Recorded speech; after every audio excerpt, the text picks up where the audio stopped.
अच्छा तो दोस्तों आप ये बताइए, आप में से किन किन को मक्के की खेती बहुत पसंद है। मुझे तो बिल्कुल भी पसंद नहीं है, क्योंकि मक्का जो है वो ऑलमोस्ट 7 महीने ले लेता है। और इन 7 महीनों में जो किसान है उसका जो है पूरा मेहनत करवा लेता है बढ़िया से।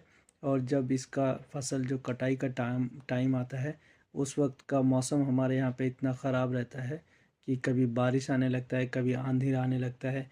और इन्हीं वजहों से जो है किसानों को जो है काफ़ी ज़्यादा मक्का जो है खेतों में ही छोड़ देना पड़ता है। आधे से ज़्यादा तो उसका बर्बाद ही हो जाता है। फिर बाद में उनको क्या हाथ लगता है पता नहीं। पिछले साल भी इसी तरह का नुकसान हुआ था। तो मैं बताऊं तो पर्सनली मुझे मक्के की खेती बिल्कुल भी अच्छा नहीं लगता है। आप उसके जगह पर सरसों कर सकते हैं, गेहूं कर सकते हैं, पाट का खेती कर सकते हैं। और फिर धान तो होता ही है हमारे यहाँ पर। तो देखिए आप, आपको इनमें से अगर कोई अच्छा लगता है तो आप उनका कर सकते हैं। और एक ही खेती को बार बार अगर आप एक खेत में करते हैं तो खेत का जो उपजाऊ शक्ति है वो भी कम हो जाता है। तो बेहतर है कि हमें खेतों में विभिन्न प्रकार के अलग अलग के जो है खेती को करना चाहिए, ताकि खेतों का उपजाऊ शक्ति बढ़े और आपका पैदावार बढ़े, आपका मुनाफा ज़्यादा हो। तो इन बातों पर ध्यान रखें। और ख़ास तौर से एक लंबा अवधि के बाद जो है वो फसल कटने लगता है तो किसानों का हाथ भी खाली हो जाता है।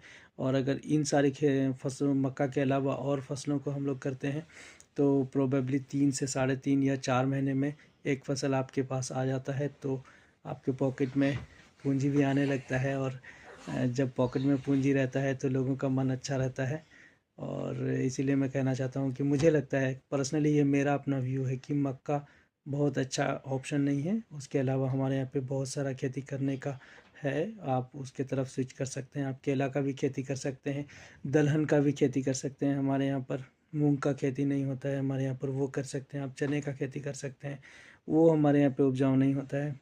आप अदरक का खेती कर सकते हैं। लहसुन इतना महंगा चल रहा है, 200 जो है रुपए किलो, हमेशा ज़्यादा रहता है। 200 से ज़्यादा जो है प्रति किलो का रेट रहता है लहसुन का, वो कर सकते हैं। आप आलू का खेती कर सकते हैं, प्याज का भी खेती कर सकते हैं।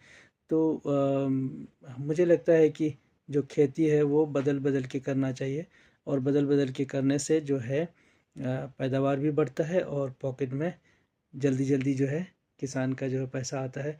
और मेरे किसान भाइयों के पॉकेट में अगर पैसा रहता है तो मुझे अच्छा लगता है, क्योंकि किसान जो है देश का अन्नदाता है और उनका पॉकेट हमेशा भरा हुआ रहना चाहिए।